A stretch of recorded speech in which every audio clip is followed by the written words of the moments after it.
saying the stock's only worth 3 kajiggers. Ah, once again, the conservative sandwich-heavy portfolio pays off for the hungry investor.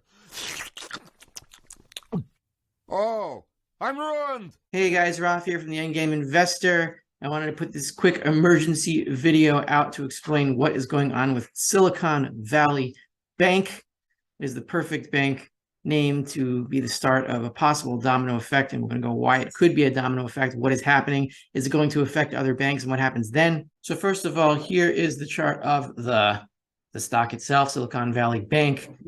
We see here that this final candle in the weekly chart, if we inspect, click on that little thingy over there, and we go over here, we have a low of 106.04, which is, I think, where it closed yesterday.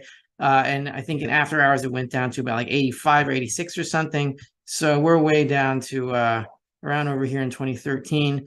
Everything has been lost. And if we look at a non-logarithmic chart of this thing, update, click that button, we see here really what crazy stuff that happened in 2021. And here is basically when the money supply started to shrink. And the shrinking money supply means at the end of the business cycle, this is what happens when the money supply shrinks and you can't keep piling debt upon debt upon debt, and then the pyramid falls. Well, not every bank falls at the same time. However, we see here that this is exactly what happened here. And there's some special circumstances around Silicon Valley Bank as to why it would be the first one in the pyramid. Yeah, and none of these I was able to foresee. I'm not saying that I was able to do this was the one that was going to be. I don't know. I always say that I don't know how the pyramid is going to start falling, but it's going to start falling. And here is what happened with Silicon Valley Bank. First of all, the simple explanation is this. This is a news release that came out for SVB on March 8th, last night. Or yeah, March 8th. Yesterday, 2 days ago, 2023. And what they say is that they announced today that they intend to offer 1.25 billion of its common stock and 500 million depository shares, et cetera, et cetera. They're basically dumping a whole bunch of shares at market, on the public, to raise some money. But here is really what had the stock really plunging, really. So this second paragraph. Additionally, starting here, earlier today, SVB completed the sale of substantially all of its available for sale securities portfolio. SVB sold approximately $21 billion worth of securities, so 21 billion is substantially all, right? Keep that number in mind, which will result in the after-tax loss approximately 1.8 billion in the first quarter of 2023. So in order to cover that loss of 1.8 billion, they are issuing shares, diluting their stock, which is why the stock has tanked.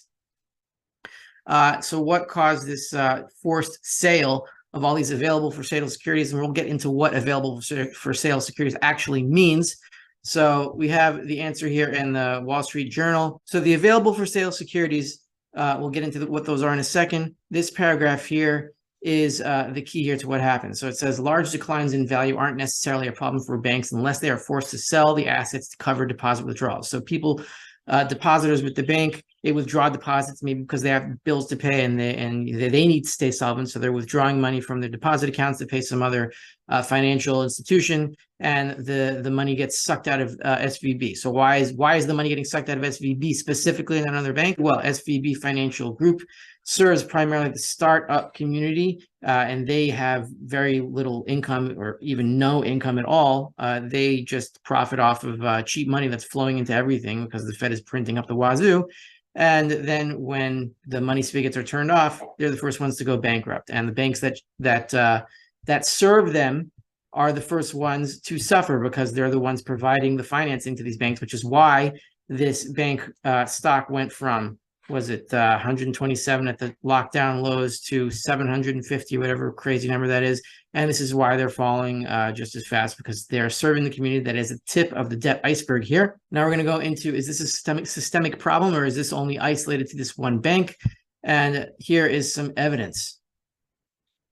So we talked about the sale of 21 billion, substantially all, right, of its available for sale securities. So here are the available for sale securities. They're called AFS securities. These are meant to be held for a long period of time, but they are available for sale if the bank needs to raise cash, which is what it needed to do, which is why it's raising cash here. So you see the AFS securities at fair value. The total is $26.069 billion worth of available for sale securities. The vast majority of those are U.S. Treasury securities. This number here is $16.135 billion.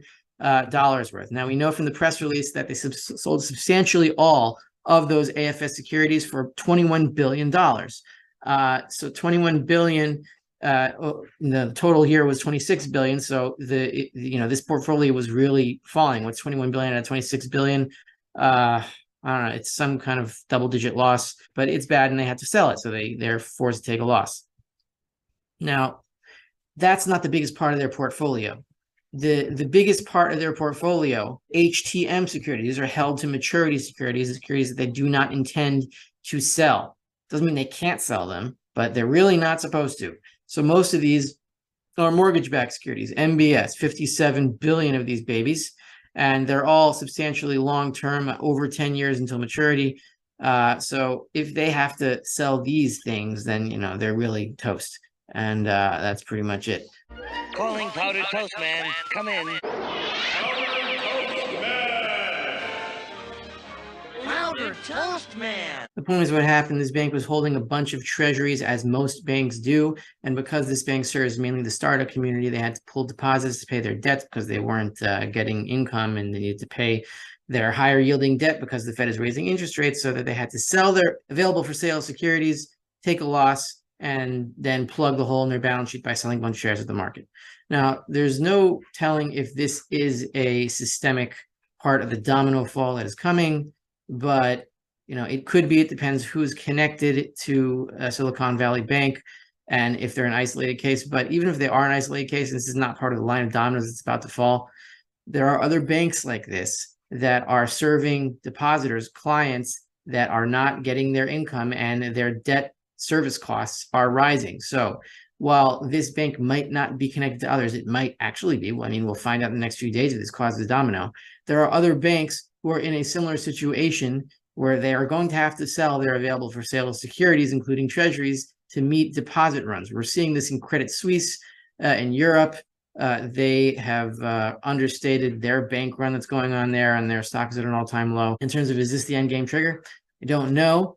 But we're going to see more stuff like this as interest rates continue to rise, and the available for sale securities, which are mostly U.S. Treasuries and all these banks, are falling and falling and falling. And it depends if clients withdraw money en masse to force them to sell these things, then you'll see another one. So basically what's happening here, and this is a systemic issue, we just don't know if Silicon Valley Bank is part of a line of specific dominoes that can start a huge domino effect.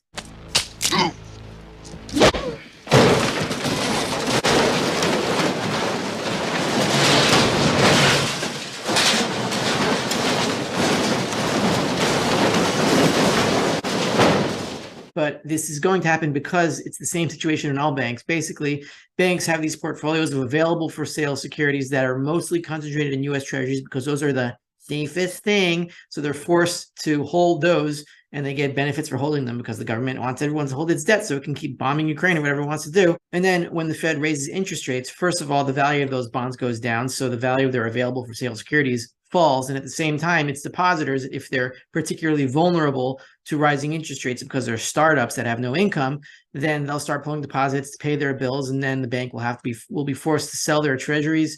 They're available for sale security. They will lose money, and they will have to raise money at the market.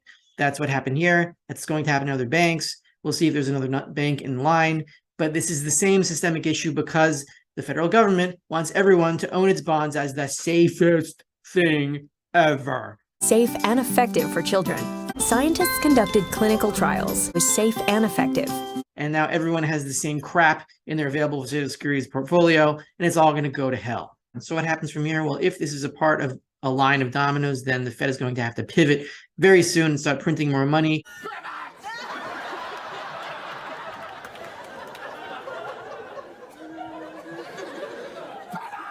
If it's not, then we could have a little bit of a respite, a little bit of a recovery, as this might be an overreaction to the current circumstances. But eventually this domino is going to happen, and the Fed is going to have to pivot and print a whole bunch of money, much more than it printed in 2020, which was much more than it printed in 2008. It's going to have to push the money supply vertical again. And the only things that will survive this tempest are the precious metals, because they are the base money on which deposits of dollars are based on. Whether you recognize that or not, it's the truth. And it's going to reveal itself for all the gold and silver stackers in the world. Basically, that's what's going on here. I'm advising my subscribers of the Endgame Investor on how to prepare in an imminent sense if that is what's happening here. I'm not saying that's what's happening here, but how you need to prepare your portfolios in case it is. What happens to gold and silver stocks, precious metals mining stocks, and gold and silver bullion in the immediate after effect of a financial collapse. We've seen that before, what to do and how to maintain your head through all of this, because it's going to be very volatile ups and downs. And at the end of the day,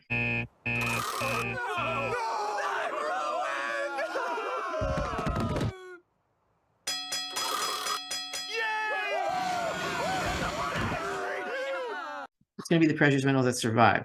So we'll see what happens. Stay calm, stay centered. And if you want to support this channel, call MilesFranklin for bullion number in the link in the description below, 855 game end, or become one of my subscribers at the Endgame Investor, link in the description below. And I'll see you guys next week.